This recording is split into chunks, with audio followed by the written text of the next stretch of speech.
Welcome to Rebel Base, IGN's weekly Star Wars show. Punch it, Chewie! So this week, Boeing and Nippon Airlines have painted a 787 Dreamliner plane in the colours of R2-D2. Because as we all know, R2-D2, that famous plane-shaped robot, it looks rubbish. It looks so rubbish. Like, just the colour of R2-D2. It looks rubbish? Yeah, I think it looks terrible. It doesn't look anything like him. But would you rather it look more like him and millions, like thousands of people die? No. Millions. How big is this plane? No, like, it's not, I don't want anyone dying. Yeah. Like, that's not on my list of things that could happen. But also, I just think it looks awful. I feel sorry for you to live in a world without joy. I live in a world of joy, but I get no joy from this Dreamliner. But we're going to see a lot of this. We're going to see a lot of this, like, ramping up. See a lot of R2-D2 planes. A lot of R2-D2 planes as we're ramping up towards. So I've put together a list of some of the most rubbish Star Wars corporate tie-ins that have ever been. Yes, which we should say, like, I wonder if fewer of these will happen, actually, now that Disney owns it and is a bit more protective. Because at the last days of Lucas... Well, they're painting planes. Well, I don't think that's that bad, I just said. But in the last days, which we'll get onto, because I've seen some on this list, it's like the last days of Lucas. Yeah. It was just like the fall of Rome. Anything goes, can we do this? Yeah. Okay. Well, yeah, the first one, Okay. Revenge of the Sith video game promo Virgin Atlantic sick bag. So sticking with the plane theme. How is a sickness bag limited edition? Yeah. Like, well, anything that's not endless and eternal is by definition alone. Limited Yeah, edition. limited edition. But imagine getting on a plane and you're like, oh, I'm going to be a bit sick. Ooh, but I will buy the Revenge of the Sith video game after I've thrown up in it. Yeah. I've associated this with a terror. I have a bad feeling about this. Yeah. Star Wars joke. Yeah. It's not even the film either. The game, the video game. It's not even advertised in the film. Next one up then, Kellogg's C3POs. Yeah, which starts a big discussion about the use of that apostrophe.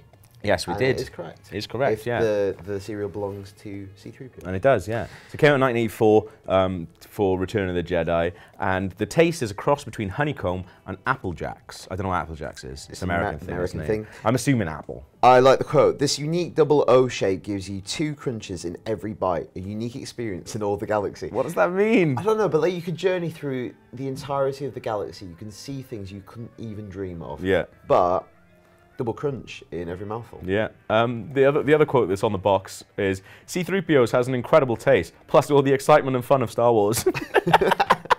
Does it?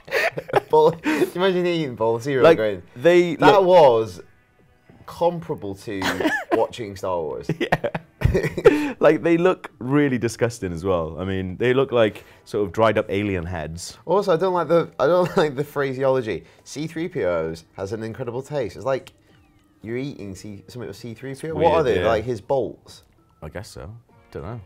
There we are. Number 3, Jar Tongue Lollipop.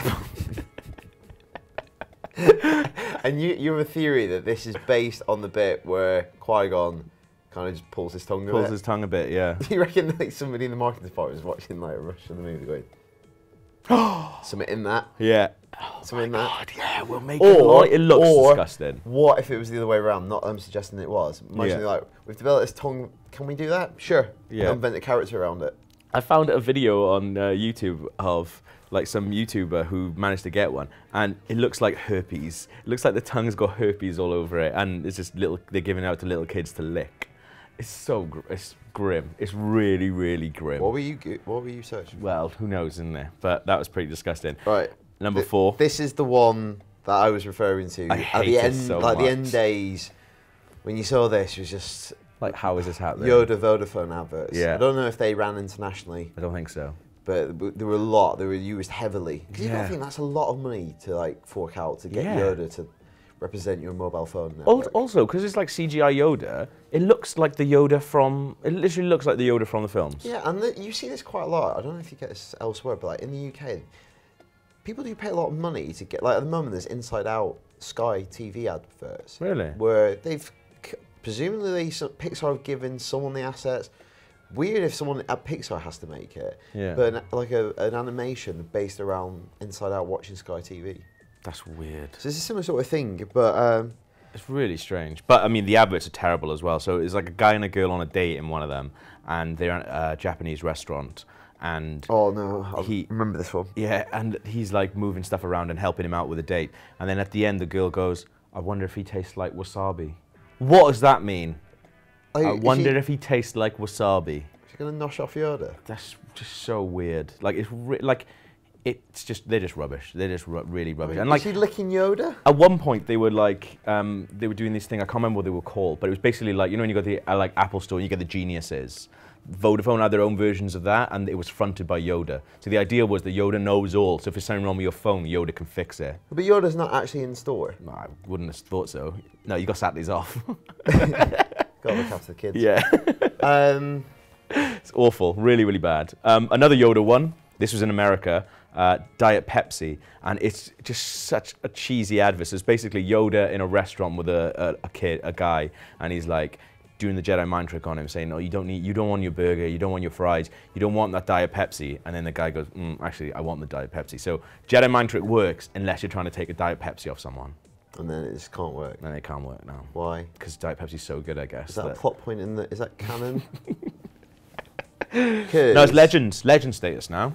Oh, Legends has been relegated to Legends because they've signed a Coke deal. This is like a really weird one. So this is a Target advert for Black Friday in the States. So obviously when people go mad and buy loads of stuff and that. But basically Target set up a service where you could remind yourself about Black Friday by getting a phone call from a celebrity. So they had like Cheech Marin, Heidi Klum, and Darth Vader. In this advert, you see Darth Vader sort of sitting there just by a phone, breathing normally. Then Heidi Klum comes along, then he starts breathing really quickly. What are they doing to all these characters? I don't know. It's good because it makes you think of Star Wars in a different way. Yeah. Because now you go back and watch it, you do think, does he taste like wasabi?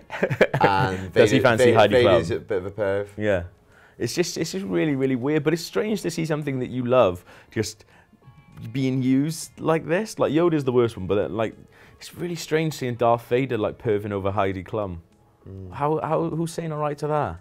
Yeah. Do you think they just knew at the end when they were going to sell to Disney? They were just like, right, let's get as much money as we possibly can. Yeah. But surely they're getting a lot of money from Disney anyway. I don't know. But there we are. And the worst more one, money is more. Yeah. The worst one is a French burger joint called Quick. And when Phantom Menace came out, they did a line of burgers to go with it, right? So the first one, Jedi Burger. And nothing says Jedi to me like 2 burgers topped with mozzarella cubes, just like what a Jedi might eat. But like, I just love, like, the other one is called Dark Vader, right? At least they've had a go with that. Yeah, it's like a black burger. Yeah, it's a black burger. It looks disgusting. Basically a Big Mac with a black bun. Yeah, at least they've had a go at something with that, where it's just like Jedi Burger. Like the food technologist who works at, like, it's like, right, we're signing a deal with Star Wars. We need a Jedi Burger and a Darth Vader burger. Yeah. Done Darth Vader, put all his best ideas into that one, and then like spent a month just terrified. Like, what I'm doing. Jedi's eat mozzarella cubes. Get them on there. We've been developing the mozzarella cubes independently, and they're awful. Yeah, they're really rubbish. But yeah, that's some of the most rubbish Star Wars tie-ins that corporations have ever done. But there's loads out there. So if you've got any, let us know. rebelbase@ign.com. It's that time of the week again. Force feedback. Your favorite time of anything that you do. Do you want to kick us off? Yeah, let's get it over with. Richard Bernand has said, so after learning that Kylo Ren's name is partly taken from the Knights of Ren, do you think we will see a character or any members of the Knights of Stimpy? Now, I don't think Richard's is a serious question. But what are you saying?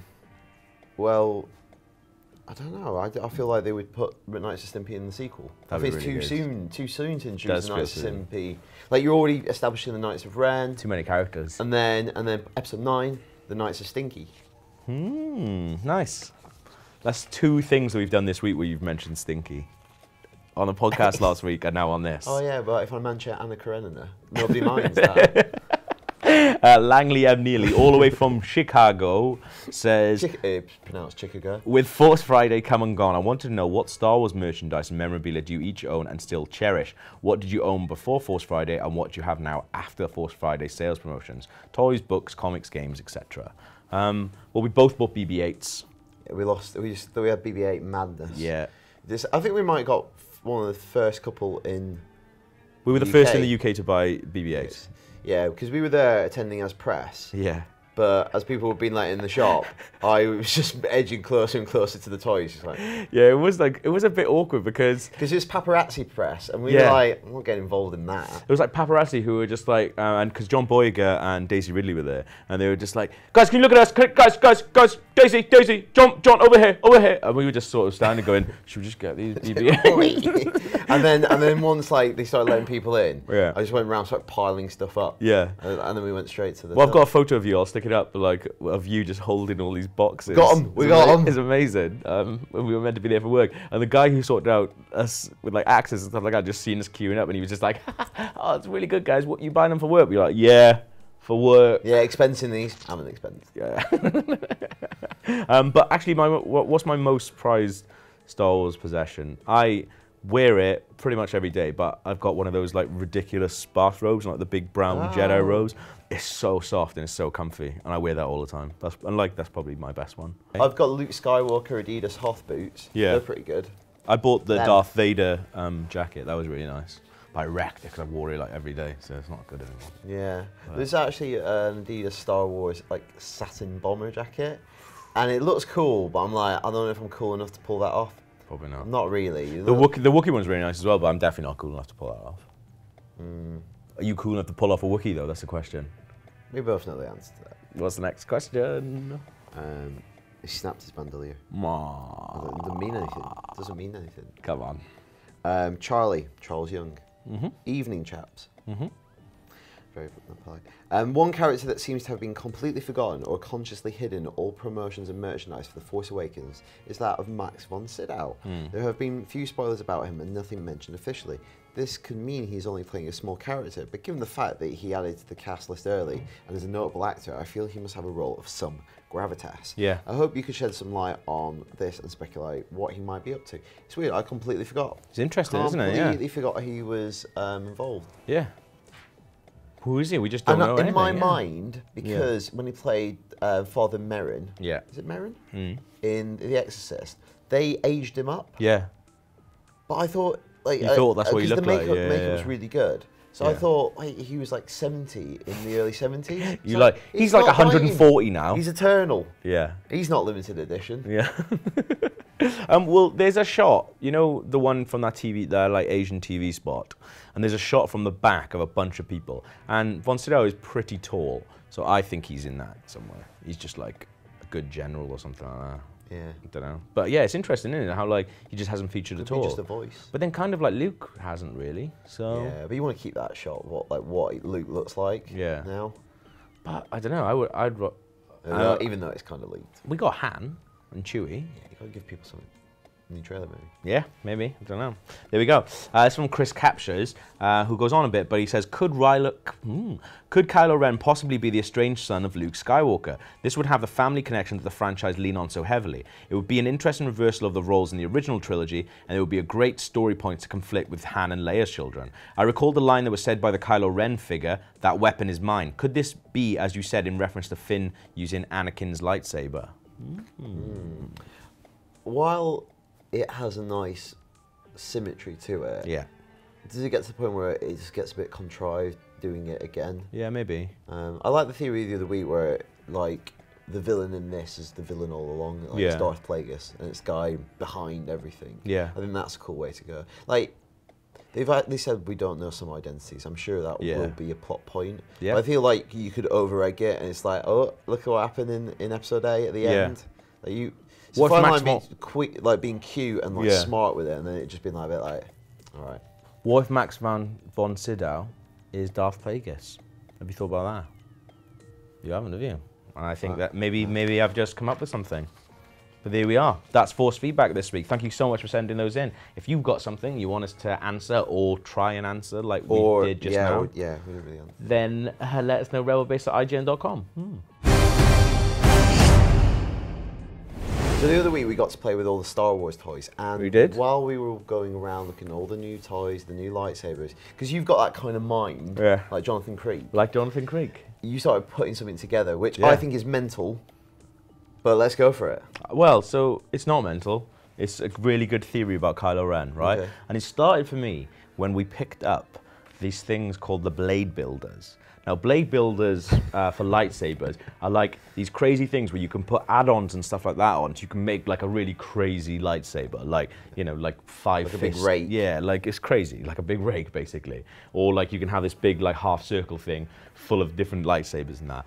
But Kylo Ren's one has a little red thing that you can stick on the end of it. So it's like a little sort of like knife thing that comes out. And so you basically have like a cross of lightsabers, and almost makes it like a double-ended lightsaber, like Darth Maul's. And it looks like none of the other ones have this ability to put something on the end of it. So why has Kylo Ren's got that? Are you absolutely sure that's the case? Yeah. This hasn't been elaborated in your mind since, but then we should go on. Maybe it has. You moved on to other toys. Yeah. So then Gav started going off, just looking at the end of every Kylo Ren lightsaber. Yeah. And every Kylo Ren lightsaber, Well, not every.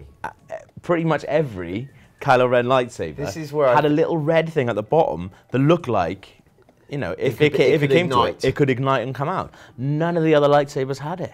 None of the other like Jedi ones had it. So, what does that mean? It's like this on almost all the toys.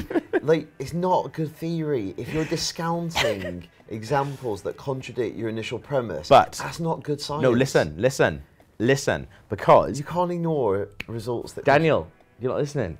On the one that didn't have it, the only reason I'm discounting that one from the theory is because that one also came with like this crazy body armor, which all of them came with. So it's just like it's a rubbish toy because it's not even real. Because they've got armor. Why does a Sith Lord need armor? Why does a Jedi need armor? But using the basis for all of this is blade builders. Where Not there's just no, blade like, builders. Not just blade builders though, is it? That's blade builders is divorced from reality because you can build Canon. It's canon. It's not. It's legends. No, it's canon. It's EU. Blade builders is canon. It's not. Also, canon. It's also, not like there's not gonna be a scene in Force Awakens where Luke's just like, oh, I can't find it. Can't find the end bit. he could if he wanted though. That's here the a point. minute ago. If he wanted to, he could. That's the Why point. did he make him the same colour as the carpet? But also, the deluxe electronic Kylo Ren lightsaber comes with the normal one that we've seen him holding in the trailers. Also, another little one. What's that there for? Sorry, what's this one? It sounds like it's a good thing. It's like another little. Wait, it's all good. It's another little lightsaber, like a little sort of like handheld lightsaber. They could be Like a side one? Yeah, and could be stuck onto the end of it. But then what's the point if it's little? What? You're just gonna like cut himself. Well, the thing is, right, and this is a thing that I was thinking as well. We spoke to the guy who's making the Sphero BB-8, or made it, and he was saying that as soon as the film comes out, there's going to be a really big update on the app because there's so much that they can't make him do because he's going to be doing it in the film and actually emotions and like, you know, things and stuff like that. So if they did it, it would spoil bits on the film. So this is why I reckon. But why are they putting it out then if they're worried it will spoil the film? Toys. I'm saying that it's just a theory, but I'm saying that he's built it himself, and I think he's going to be able to do that. That's my theory. It's not the worst theory we've ever had on the show. No, definitely not that. Like, it's definitely not the worst thing we've ever said on the show. Do you think Gav's theory is credible, or do you think it's a load of old nonsense? Let us know, rebelbase@ign.com. Until next week, for everything on Star Wars, stay right here on IGN.